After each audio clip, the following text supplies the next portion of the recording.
राम जय राम जय जय राम ओम श्री राम जय राम जय जय राम श्री राम जय राम जय जय राम ओम श्री राम जय राम जय जय राम ओम श्री राम जय राम जय जय राम ओम श्री राम जय राम जय जय राम ओम श्री राम जय राम जय जय राम ओम श्री राम जय राम जय जय राम ओम श्री राम जय राम जय जय राम ओम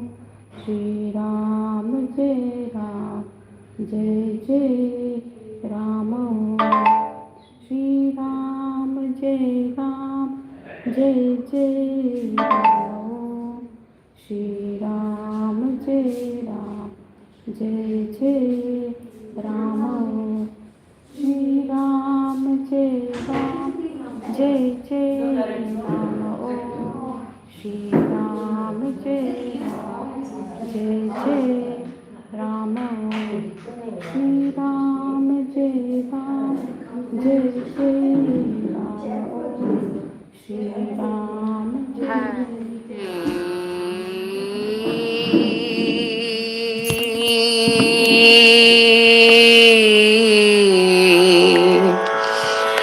हरे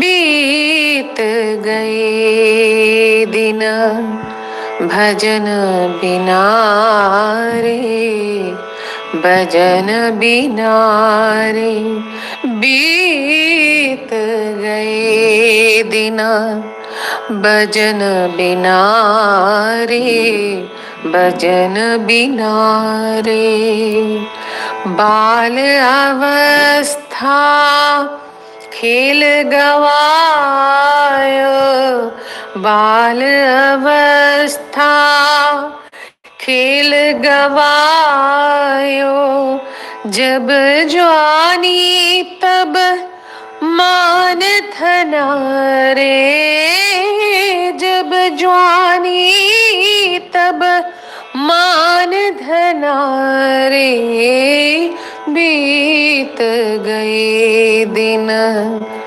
भजन बिना रे भजन बिना रे लाहे कारण भूल गवायो लाहे कारण भूल गवायो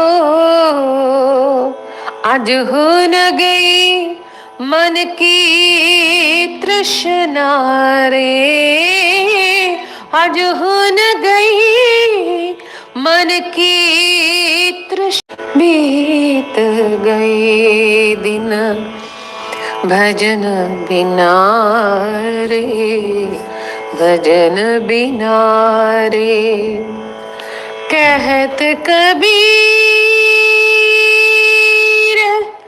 कबीर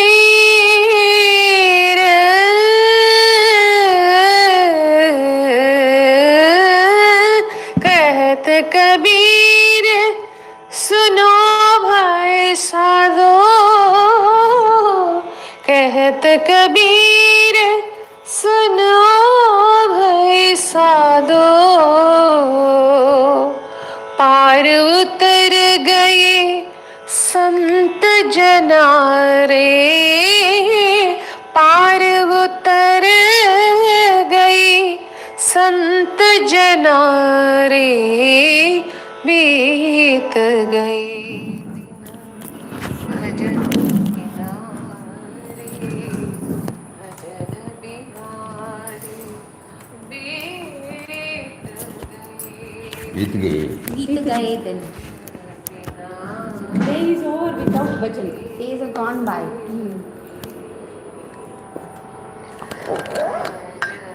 जीत गए है ना, बीत गए. बीत Days have gone by without bhajan.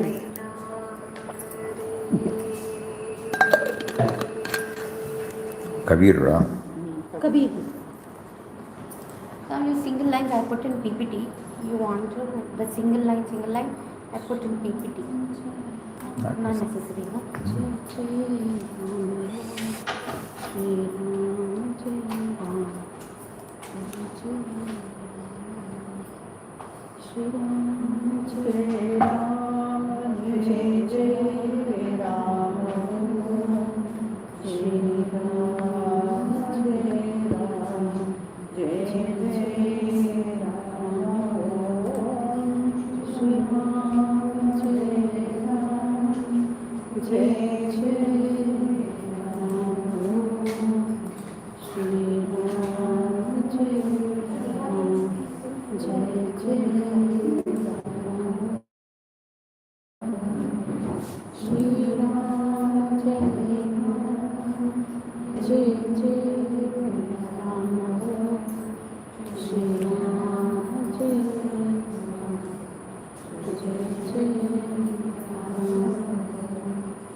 Instance and open a fresh one. Still not opening.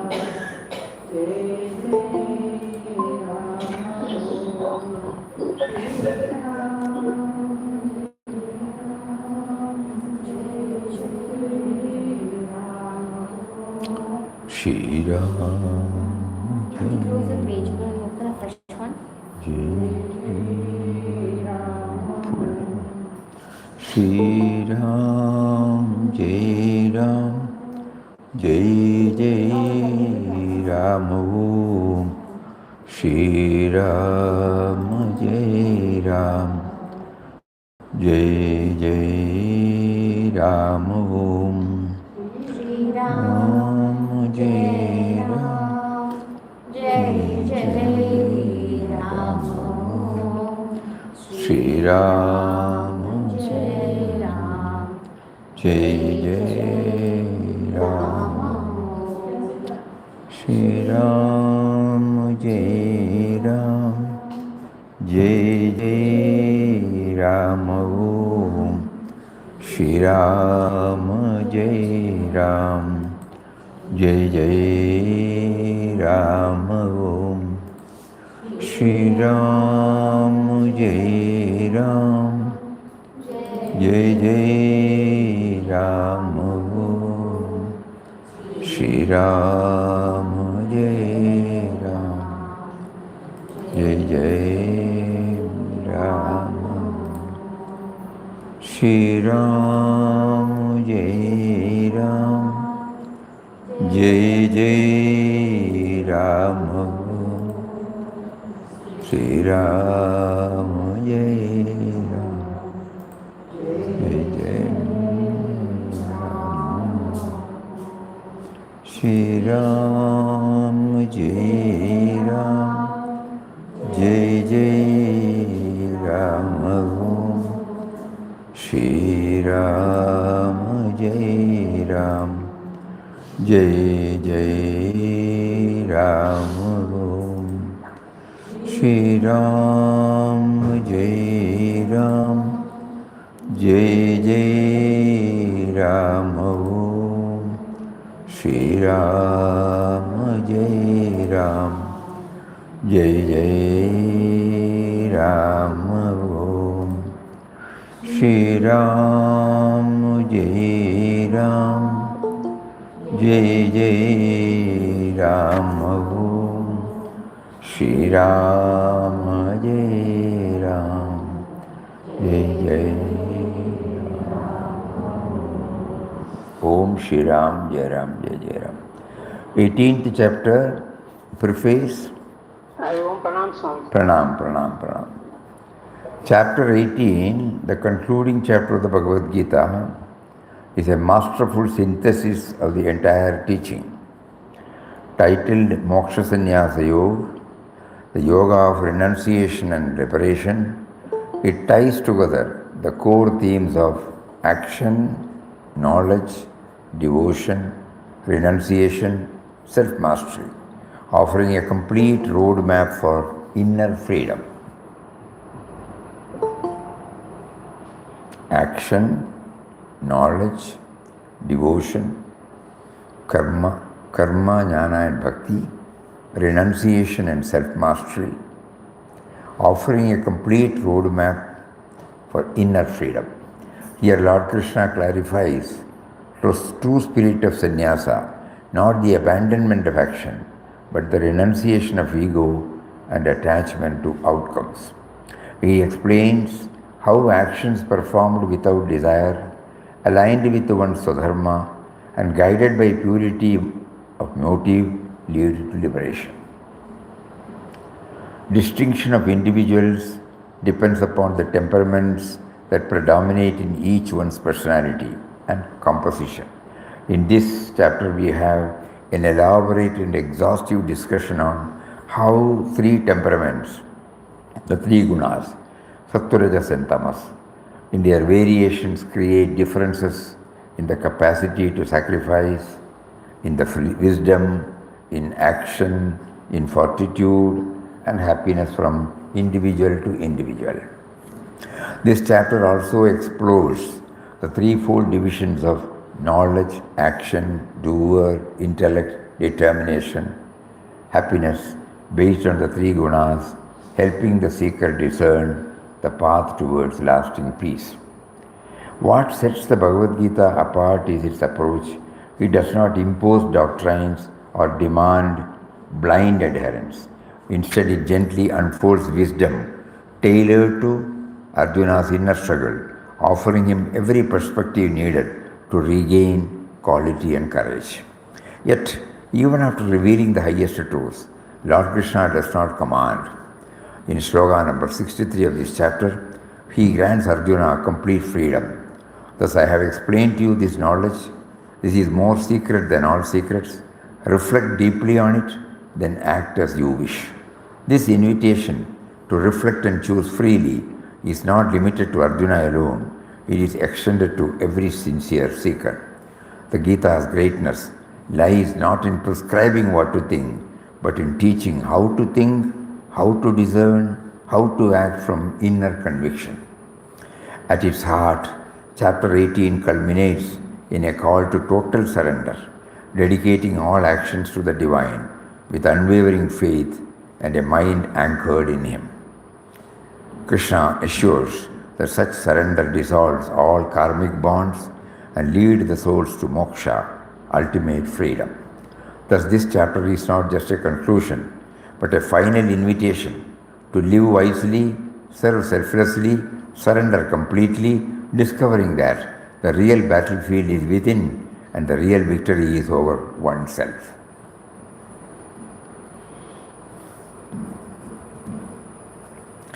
At its heart, chapter 18 culminates in a call to total surrender, dedicating all actions to the divine with unwavering faith and a mind anchored in him. Krishna assures that such surrender dissolves all karmic bonds that lead the soul to moksha, that is ultimate freedom. Thus, this chapter is not just a conclusion, but a final invitation to live wisely, serve selflessly, surrender completely, discovering that the real battlefield is within and the real victory is over oneself.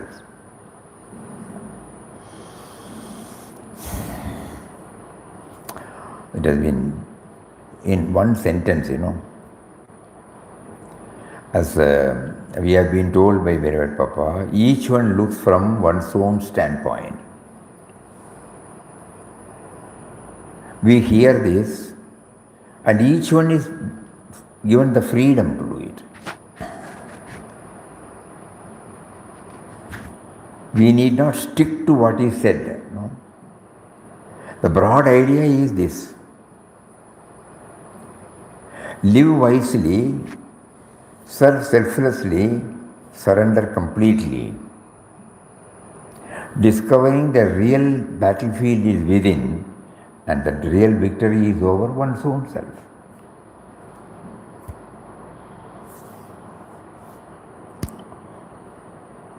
So, as prompted by him, we have been trying to bring out 180 slogas over, and with this it will become 220 slogas. We have to keep on harping this. This is not the final one. Looking from one perspective, this has been touched and kindled and brought out. Each one may vary. Doesn't matter. If this is instrumental in kindling something noble, then the purpose has been served. Not that what has been explained has to be accepted.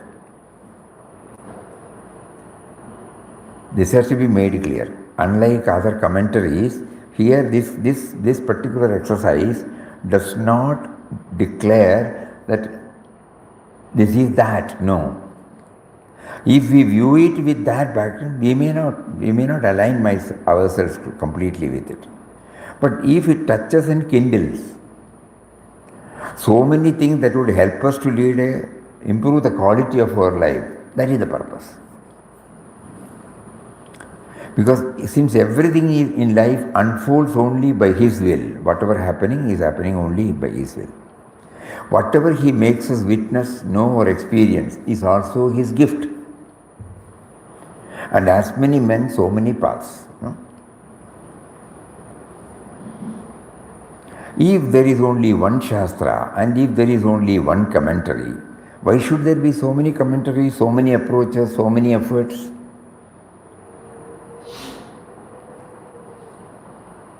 So we now honestly feel that Sanatana Dharma does not give any dictum or a dogma. And the 63rd sloga amplifies this.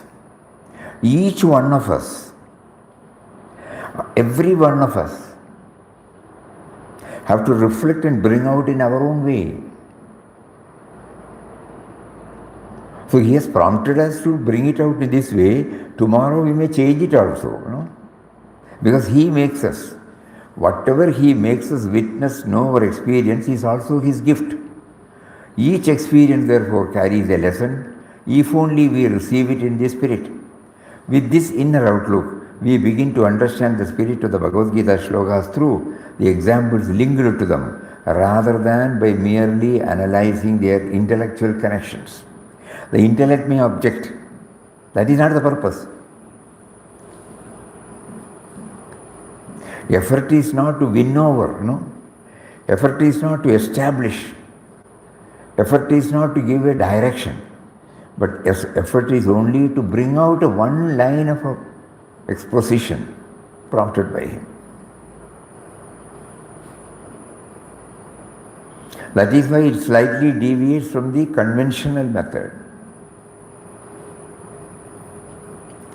The preface and key points introduce the chapter's themes, and the incidents help illustrate the sloga, even if they don't appear directly connected at first glance.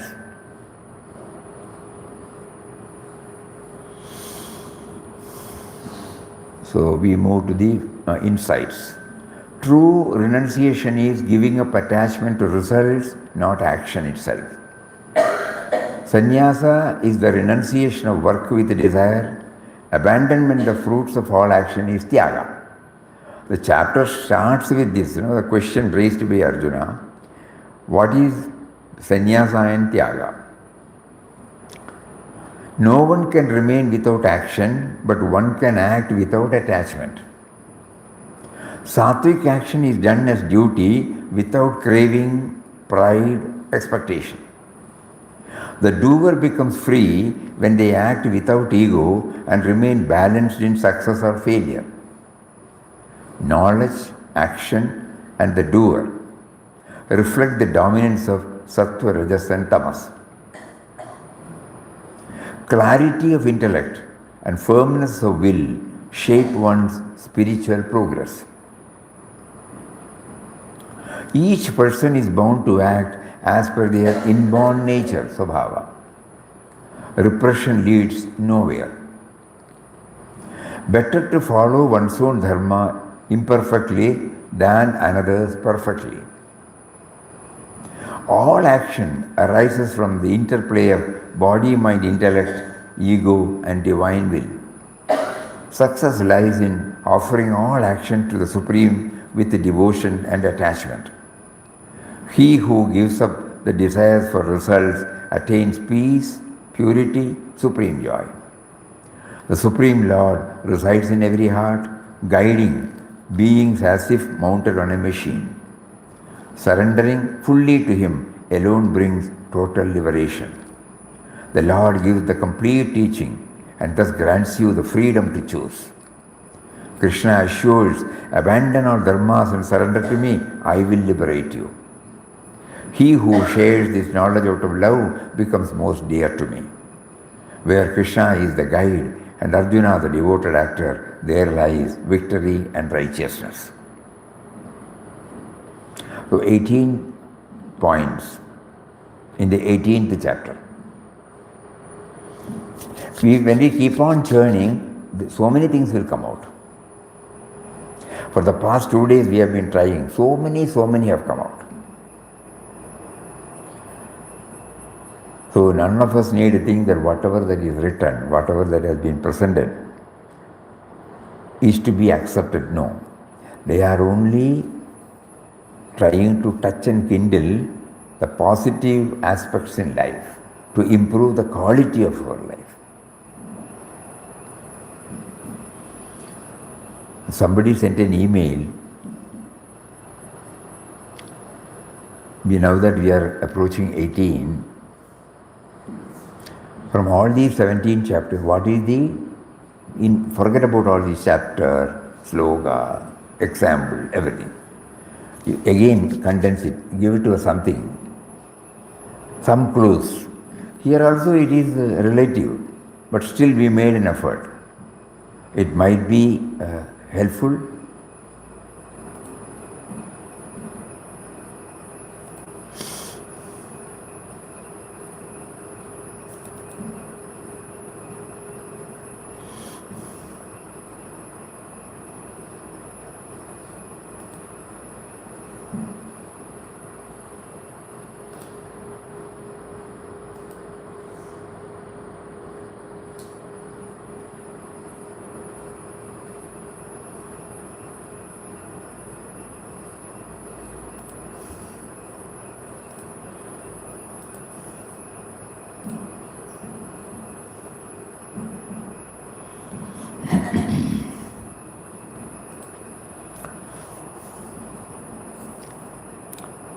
Chapter 1, Arjuna Vishada Yoga.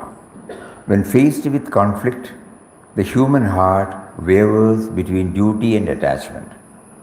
A crisis that becomes the gateway to wisdom. It's a crisis that becomes the gateway to wisdom. If Arjuna had not developed that, the entire Bhagavad Gita would not have come out at all. If he was just observing, go there and start the fight, this celestial song would not come at all. So what is the instrumental cause? Conflict. Second comes Sankhya Yoga. The eternal self is untouched by birth and death. Wise action begins with seeing beyond the perishable. 3. Karma Yoga. Perform your duty selflessly without clinging to results, for action dedicated to the divine purifies the heart. Number 4, Jnana Karma Sannyasa Yoga. Knowledge transforms action into worship. whose, when seen as an offering to the divine, action binds no more. Number 5, Karma Sannyasa Yoga. True renunciation is inner freedom, not withdrawal. One acts but remains unattached, seeing God in all. Dhyana Yoga. Discipline of mind leads to steady meditation. Yogi who sees the self in all is the highest. Jnana Vijnana Yoga. Know God as the source, essence, end of all. Wisdom ripens into devotion when knowledge is lived. Number 8, Akshara Brahma Yoga. Remembering God at all times, even at the life's end, leads to union with the eternal. Number 9, Rajavidya Rajaguhya Yoga. God sustains all, yet remains beyond all. Devotion filled with love reaches him most easily. Vibhuti Yoga. All splendor, power, beauty in creation are but sparkles of the infinite divine. Number 11, Vishwarupa Darshanam. God revealed as the all-encompassing cosmic form, beginning, middle, end of everything. Bhakti Yoga, chapter number 12. Devotion crowned by surrender and love is the simplest, surest path to God. Kshetra Kshetrajna Vibhaga Yoga. Body and nature are the field, self is the knower, true wisdom is knowing this distinction. Number 14, Gunatraya Vibhaga Yoga. Sattva Rajas Tamas bind the soul, transcending them leads to freedom and God realization. Number 15, Purushottama Yoga. The imperishable self shines beyond the tree of worldly existence. God, the Supreme Person, is the ultimate refuge. Number 16, Devasura Sampat Vibhaga Yoga. Divine qualities lead upward to liberation, demonic traits drag down to bondage and ruin. Number 17, Shraddhatraya Vibhaga Yoga. Faith, food, sacrifice, austerity, charity reflect the guna one lives by. Sattvic faith elevates. Moksha Sannyasa Yoga, liberation through renunciation. All paths converge. Action without attachment, knowledge of the self, devotion to God, culminating in full surrender to Him, the surest gateway to liberation. Now, what is the practical formula from the Gita? All those things are okay. Again, you try to take the butter or ghee from it. Be impartial. Fulfill responsibilities at family, work, society without selfishness. Accept success and failure with equanimity. Use every situation as a chance to refine the mind into a servant of the higher self. Remember God constantly, whether in joy, stress or uncertainty. See His presence behind all actions, all beings, all events. Let devotion soften the heart, turning even challenges into offerings. Observe whether choices spring from sattva, rajas or tamas. Consciously choose sattvic food, speech, charity and thought. Cultivate the vision that the self is different from the body mind. Some clues, Ultimately, what does the Gita study, how does the Gita study help in improving the quality of my life? Again we repeat, this is one perspective. It may not cover anything. We may not be able to remember. The more simpler it is, the more short it is, it will be easy to remember. Something. And rest assured that when we start practicing something of it, we will ultimately practice everything. Because each one is a spark of that.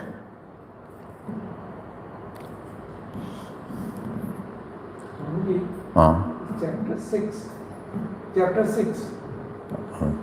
Dhyana Yoga. Which one? Chapter 6. Is it called Dhyana Yoga? No. 6. Here, so many people say so many things. Jnana Yoga we have seen. Somebody says it is Atma Samyogam. In some other book it is called Jnana Yoga. What is it? It talks about inward journey and how you should go inward. And somebody says it as moderation. Yukta Ahara Viharasya Yukta. So let us try to take something from it, okay? So this is how the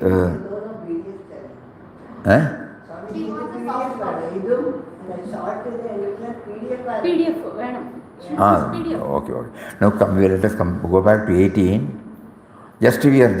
Because 18 chapters are the compendium, it's wholesome. When people say that, we are trying to understand what does it mean. So when we made an attempt, these are all the revelations that came out. Day for yesterday something came out, yesterday something came out, today also something came out. Again tomorrow we will ask, it may be something else, doesn't matter. But we are trying, something. 18 chapters, 700 slokas. I will just show you for your information.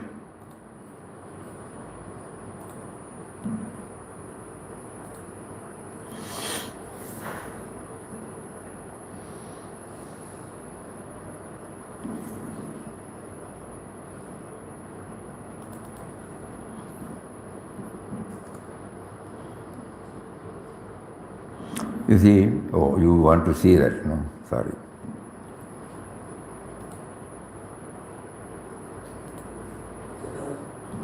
I want you to see this because how elaborate it is.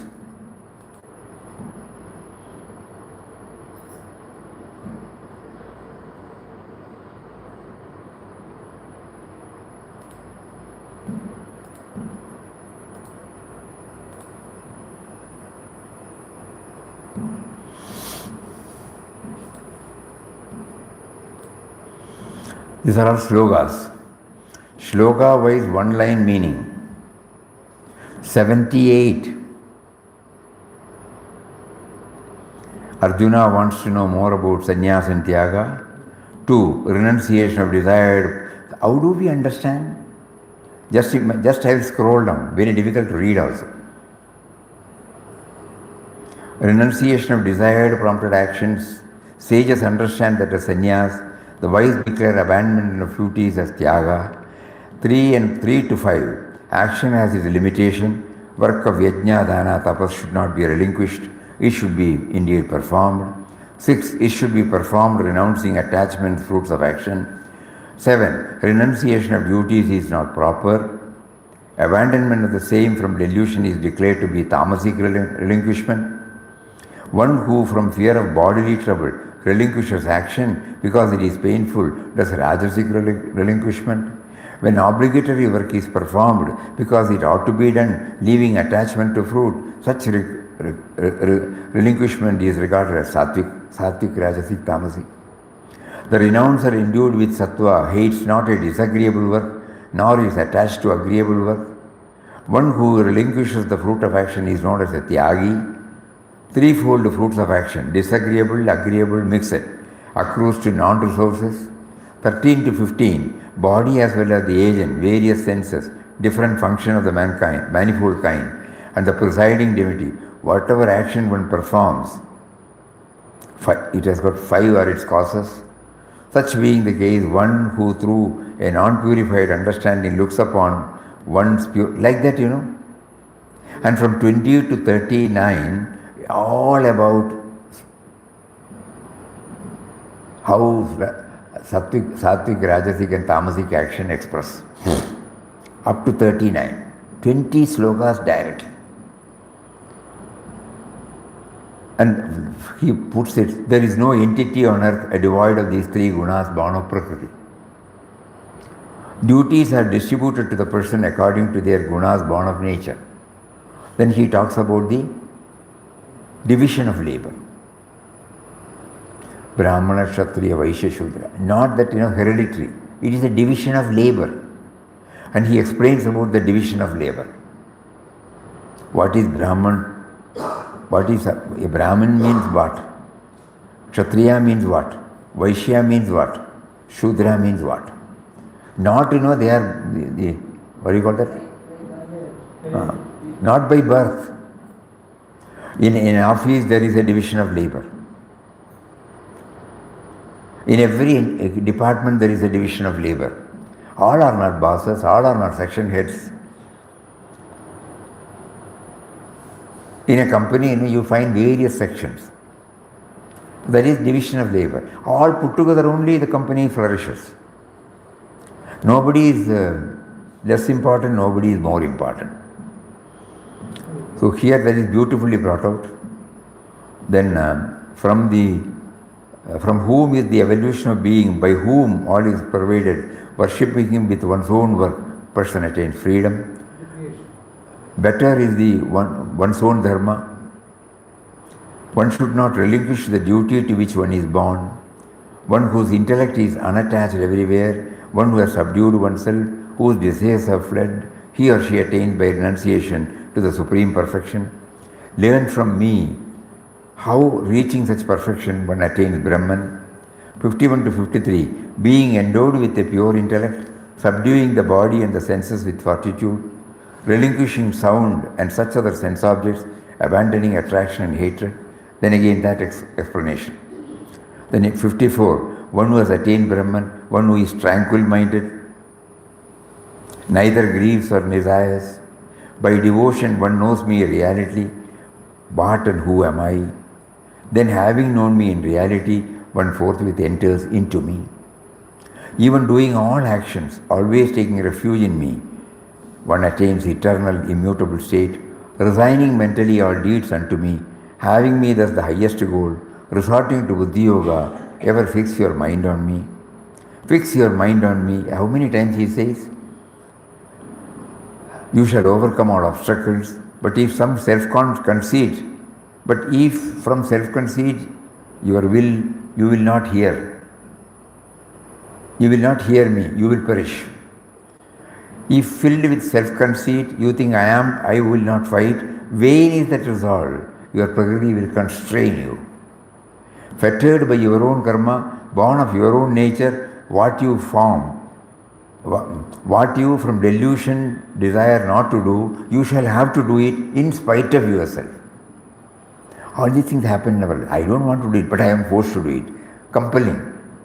Impulsively I will do it. The Lord dwells in all beings, causing all beings by his Maya to revolve as if mounted on a machine.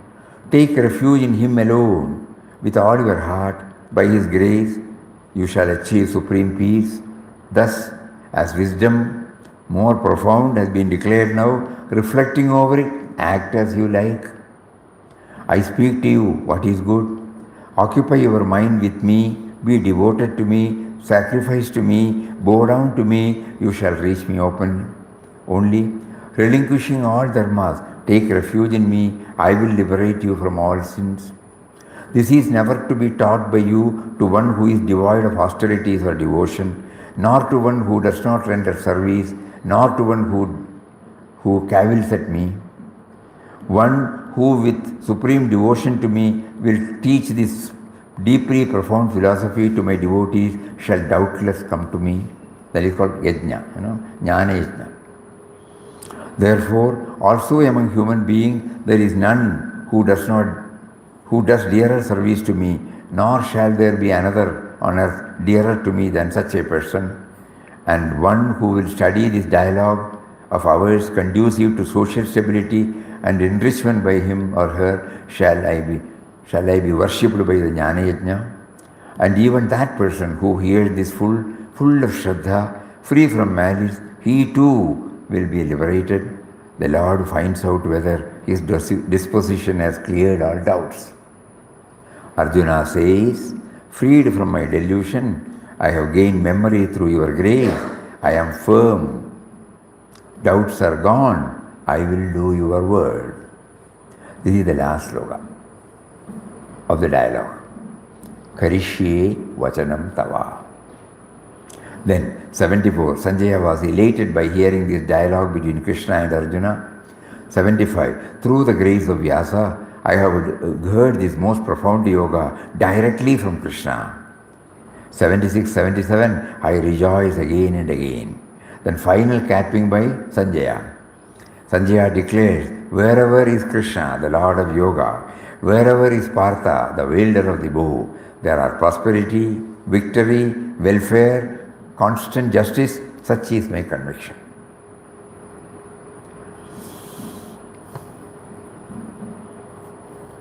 If we are, who are preoccupied with various activities, if we are asked to condense this, it is impractical. That is why we select a few and concentrate. That is why it is declared that it does not form any complete version. Sloka by sloka, some meaning we can give. But actually assimilating the theme, connecting to our daily life, tremendous job. Even these 20 shlokas which we have now selected, we cannot say it is absolutely right, but somewhere near the theme. So with this background, we will enter.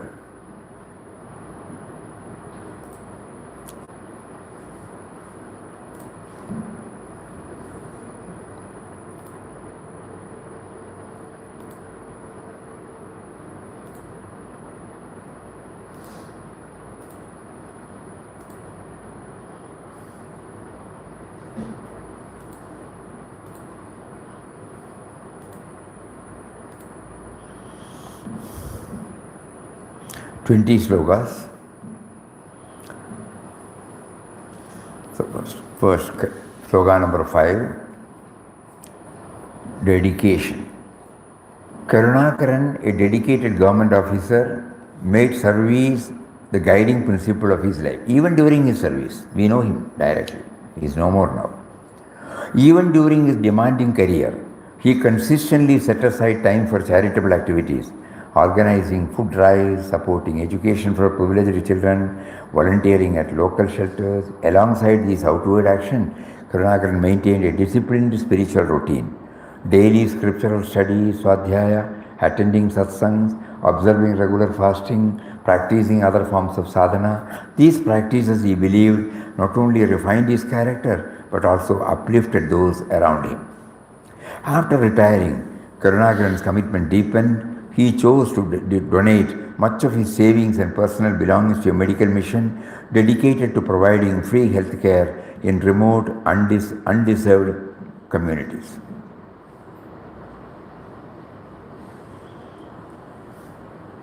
Underserved communities, not undeserved, underserved communities. Beyond financial support, he offered his time and skills, helping manage outreach camps, comforting patients with compassion and humility. For Karunakaran, these acts of sacrifice, charity and penance were not mere duties, but essential practices that brought inner purification and a sense of fulfillment. Demonstrating the Gita's teaching that such actions should never be abandoned, for they benefit both the individual and society. Karunakaran's life is a living example of the teaching in chapter number 18, shloka number 5.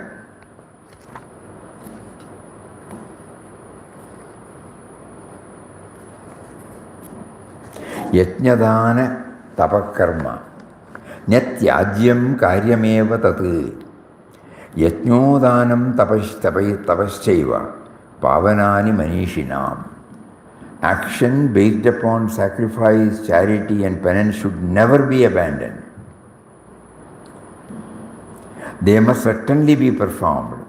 Indeed, acts of sacrifice, charity and penance are purifying even for those who are wise. Yajnadanam tapaschaiva pavanani manishinam. We go to the second one, dereliction. Slogan number 7. Kumar, a young man, though sincere in his spiritual quest, initially neglected his primary responsibility, supporting his family who depended on him financially and emotionally. His sudden resignation and withdrawal from worldly duties, under the impression that renunciation alone would lead to spiritual progress, caused distress and hardship for his loved ones. This act aligns with what the Gita calls tamasic renunciation, giving up duties out of confusion or escapism rather than wisdom.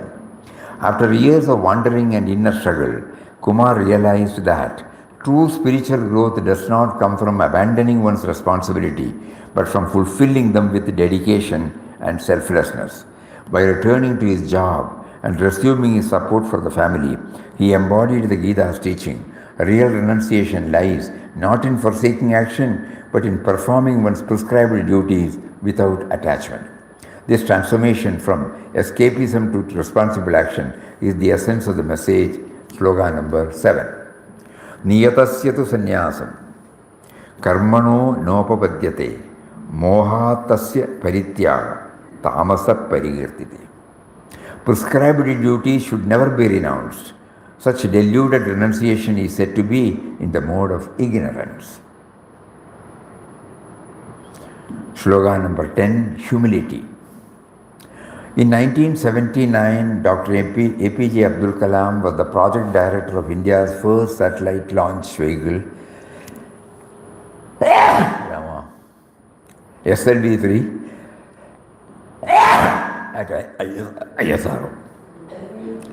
The mission aimed to put the Rohini satellite into orbit, a historic step for India's space program. However, the launch did not go as planned. Due to technical error, the rocket veered off course and the mission failed, with the satellite falling into the Bay of Bengal. When the failure was reported, Professor Dhawan, who was the chairman, told the media that the failure was the responsibility of the organization's leadership, not the team. He was the leader, no? He shielded Dr. Kalam and his team from blame, demonstrating true leadership. A year later, in 1980, the team tried again. This time the launch was successful and India's first satellite was placed into orbit. At the press conference following this triumph, Professor Dhawan invited Dr. Kalam to address the media and take the credit for the successful mission. Very touching, no? When the failure came, he owned. When the success was there, he passed on the credit to the team. Dr. Kalam often recounted this story, emphasizing how Professor Dhawan took responsibility for failure but gave full credit to the team for success. Inspired by his mentor, Dr. Kalam adopted this leadership style throughout his career. He would personally shoulder the blame when things went wrong, but when success came, he made sure to highlight the contributions of every team. This mirrors the wisdom of slogan number 10, which teaches that the true renouncer is free from attachment to success or failure, neither exulting in achievement nor lamenting setbacks. Nadveshtya kushalam karma kushale nanushajjate tyagi sattva samavishto medhavi chinna samshaya.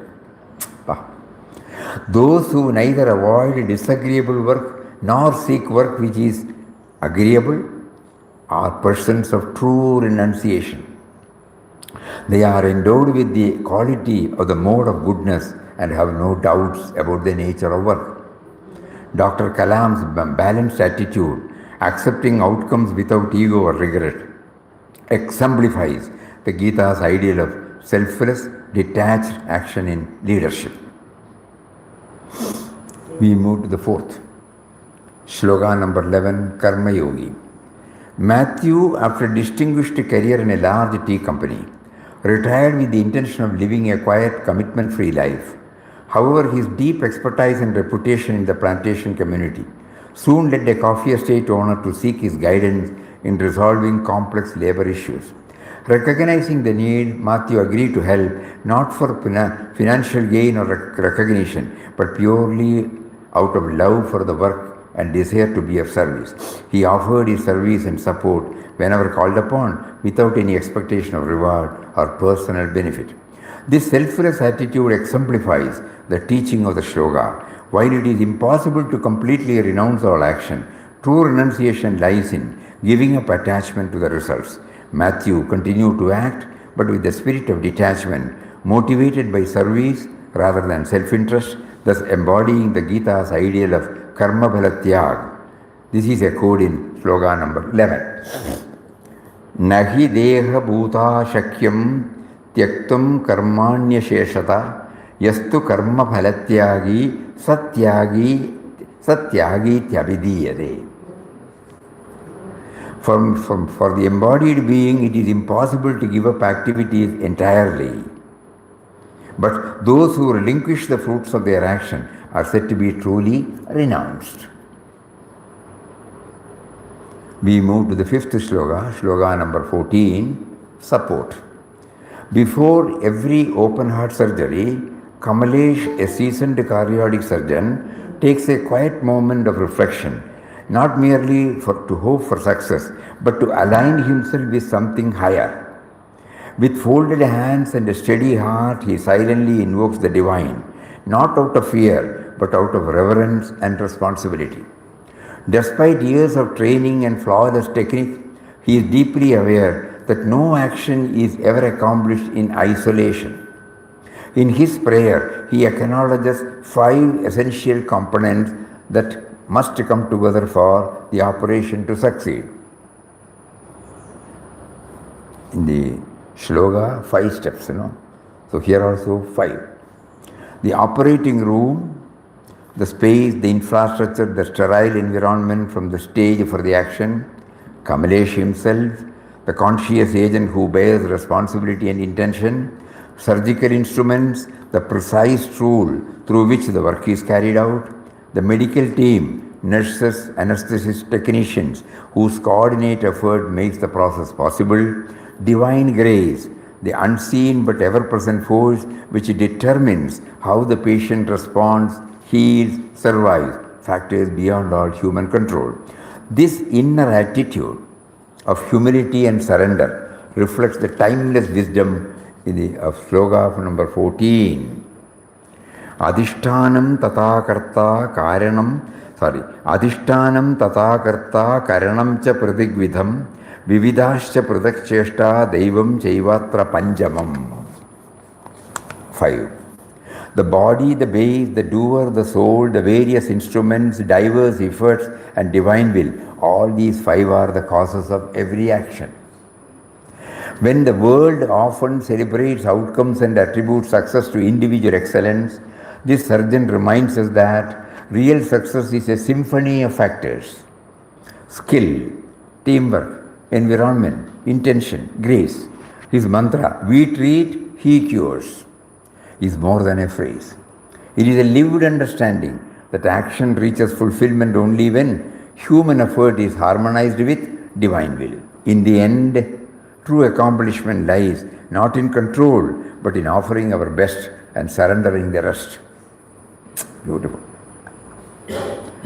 We move to the 6th, slogan number 17, selfless action. In the aftermath of a massive building collapse in a crowded city, chaos reigned, sirens wailed, crowd surged, fear gripped the air. Among the first responders was Ravindra, a seasoned firefighter, known not just for his courage, but for his calm composure.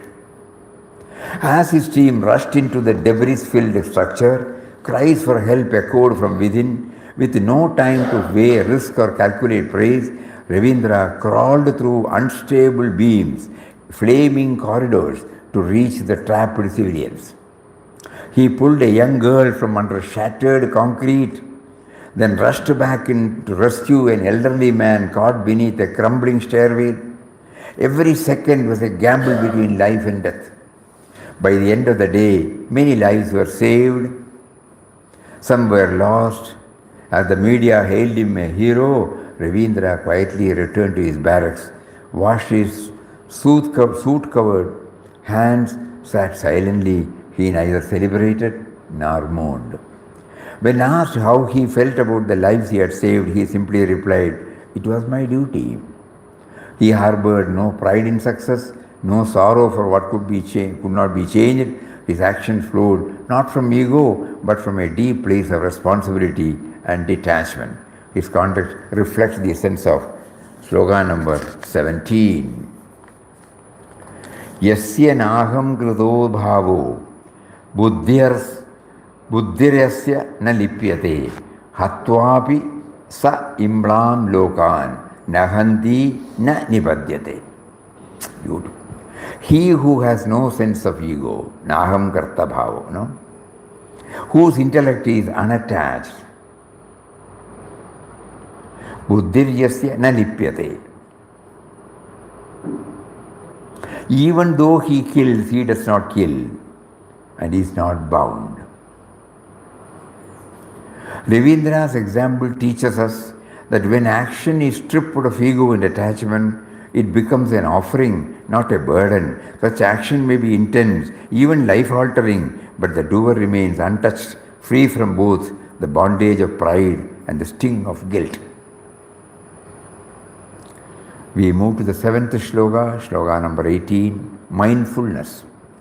Dr. Meera, a young epidemiologist, had been studying rural health patterns for years. One day, while analyzing field data, she noticed a troubling trend, a sharp rise in cases of a preventable waterborne disease in a tribal belt. She did not dismiss it as just another statistic. Her knowledge gave her clarity, community suffering became her focus, her sense of inner responsibility as a healer moved her to act. I still remember in a remote village in Wayanad, when we started the old age home, a dedicated team came there. They did not know anything about us. And then I was there at that time. When they introduced themselves, they said, we are trying to locate leprosy affected patients. We would like to examine your inmates. At that time we were having about 15 or 16 inmates. One was affected by leprosy.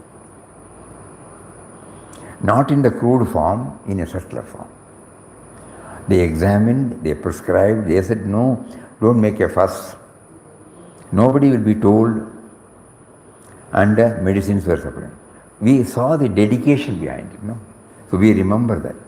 She immediately coordinated with the local health workers, identified contaminated water sources, launched an awareness campaign, from creating simple infographics in the local language to arranging water purification kits. Every action was guided by the clear perception of the problem, urgency to resolve it, and her own position as the agent of meaningful change. She used every tool at her disposal, medical expertise, public communication, local networks, not to gain accolades, but to bridge the gap between the understanding and service. Within weeks, the outbreak curve began to drop and lives were saved. This seamless flow of action, sparked by knowledge, directed towards a known goal, executed by a committed knower, is exactly what sloka number 18 encapsulates. Jnanam Nyeyam Parijnata Trividha Karma Chodana Karanam Karma Kartedi Trividha Karma Samgraha. Knowledge, the known and the knower. Jnanam Nyeyam Parijnata Trividha. These are the three motivators of action. Karma Chodana. The instrument Karanam. Karanam Karma Karta. Instrument, act and the doer. These form the threefold basis of action.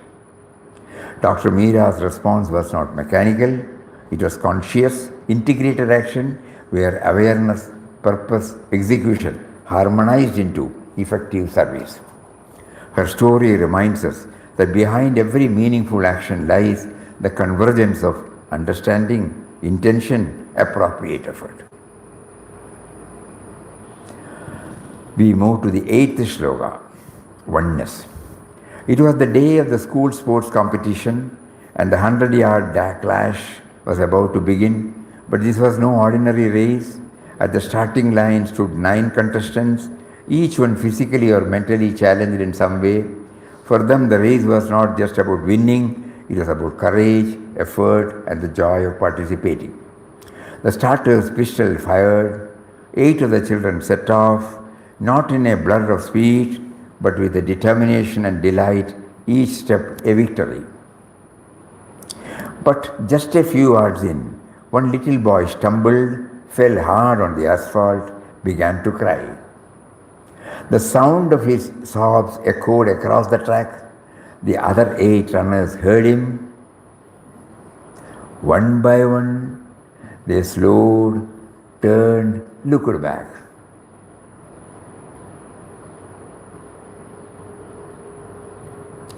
Without a word, they all walked back to where he lay. A girl with Down syndrome knelt beside him, gently kissed his bruised knee, said, "This will make it better." Then together, all 9 children, linked arms, walked to the finish line as one. The crowd in the stadium rose to its feet, cheering and applauding for several minutes. There were no losers that day, only winners, united by compassion and understanding. How many times we have read? Bah.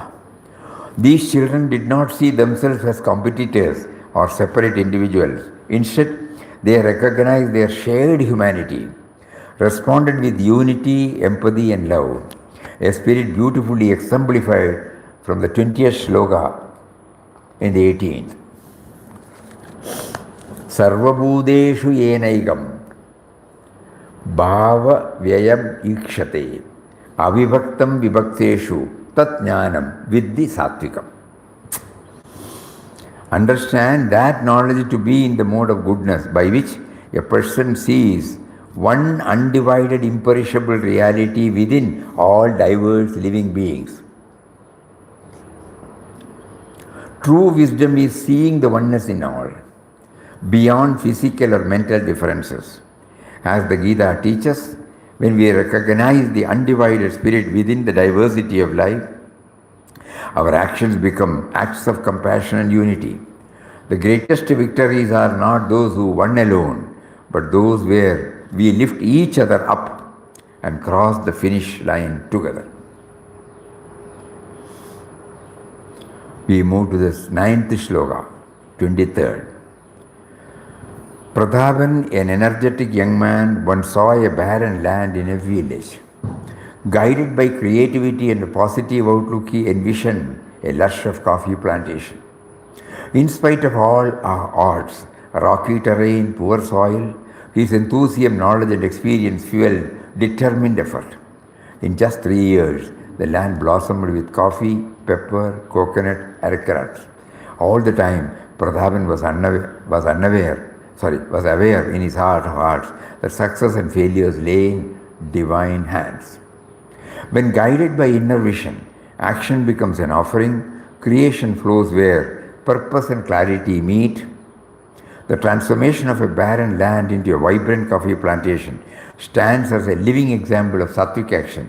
While others saw dry soil and rocky terrain, he saw hidden potential and acted with quiet determination.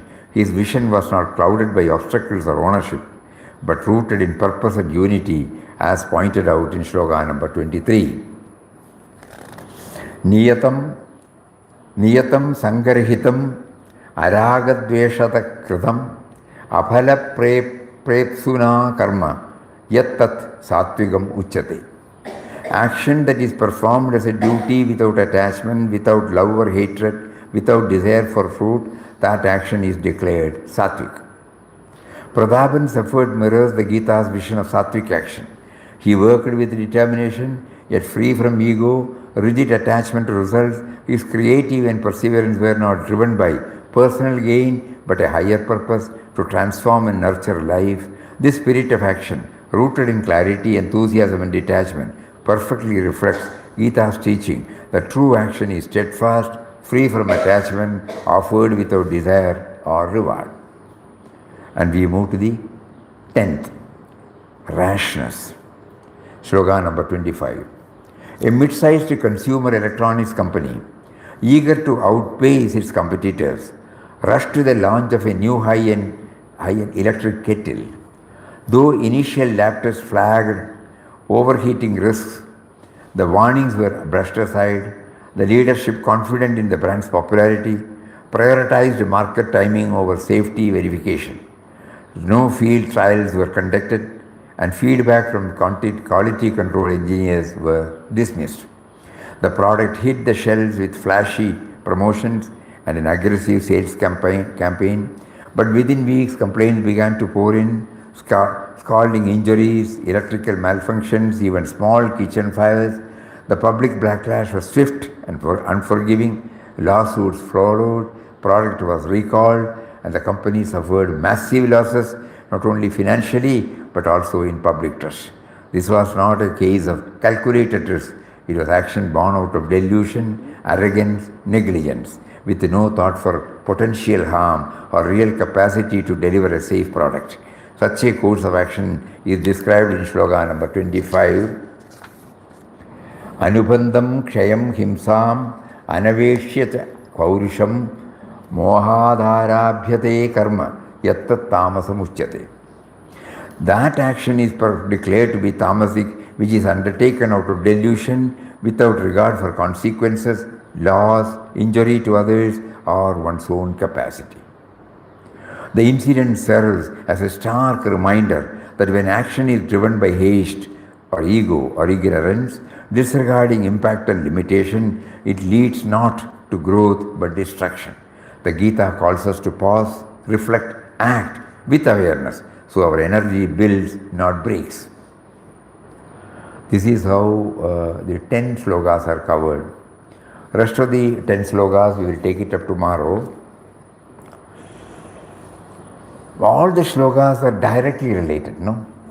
It is not indirectly, directly related to the slokas.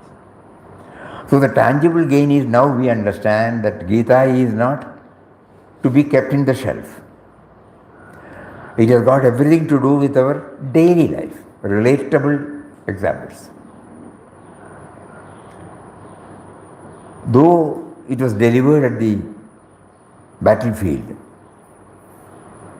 it was all to enthuse, inspire Arjuna to take to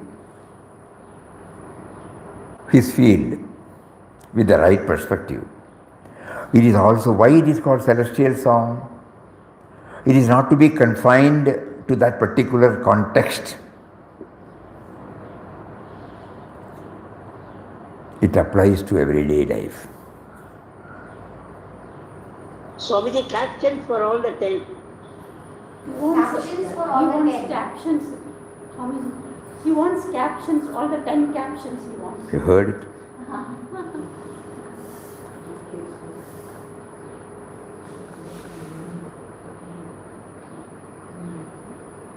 Dedication, dereliction, humility, karma yogi, support, selfless action, mindfulness, oneness, inspiration, rashness. Karunakaran's resolve to serve downtrodden, young man realizes not to abandon duties, Abdul Kalam's balanced attitude, Matthew's active but detached life, cardiac surgeon Kamalesh realizes no action is sorrow, duty not pride, action not escape, Meera guided by knowledge, moved by compassion, children's oneness over competition, Pradhapan turned barren land into vision, rushed ambition sparked real harm to electronics company. So segments, social, personal, professional, like that. Personal. So rest of the 10, we will take it up tomorrow. In the meantime, we keep on thinking about the 18 chapters. That means all of us who have been involved in this study must derive something, leaving apart the academic person. Academic. First we read out, take home. Be impartial, you can write down your own and then bring it out. Be impartial, fulfill responsibilities, family, professional, social, without selfishness. Accept success and failure, equanimity. Use every situation as a chance to refine the mind into a servant of the higher self. Remember God constantly, whether in joy, stress, or uncertainty. See His presence behind all actions, all beings, all events. Let devotion soften the heart, turning even challenges into offerings. Observe whether choices spring from clarity, restless desire, or ignorance. Consciously choose sattvic food, speech, charity, thought. Cultivate the vision that the self is different from the body mind. You can keep on writing it. That means you don't go through anything.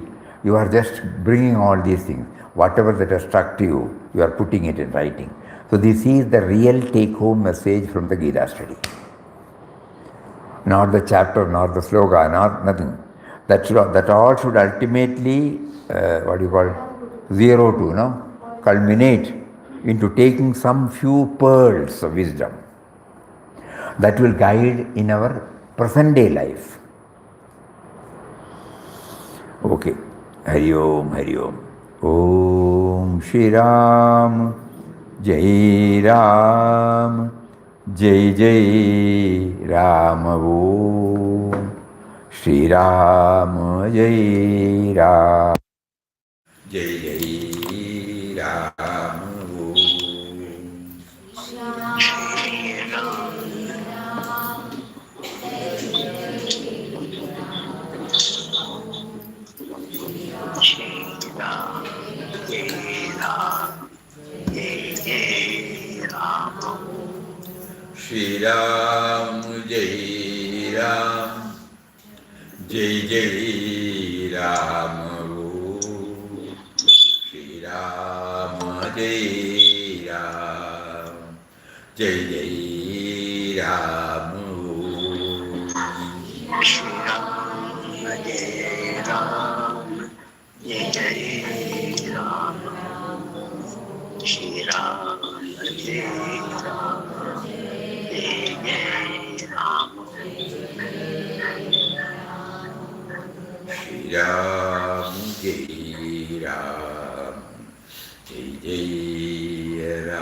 Jai Ram.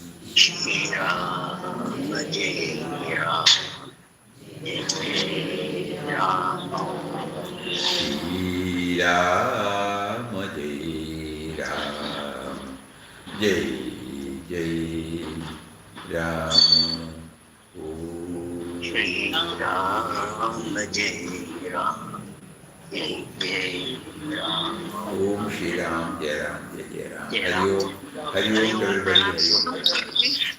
Pranam, Swamiji. Pranam, Hari Om, Hari Om. Hari Om. Namaskaram, Swamiji. Namaskaram, namaskaram, namaskaram. Hari Om, Hari Om. Hari Om, Hari Om. Hari Om to one and all. Hari Om. Hari Om. Hari Om.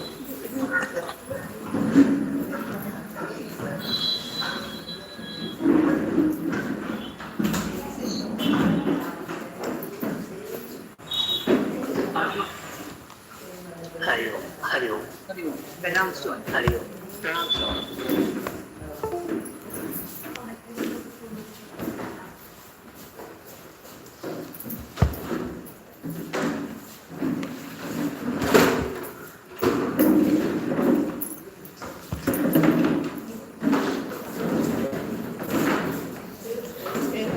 Thank you.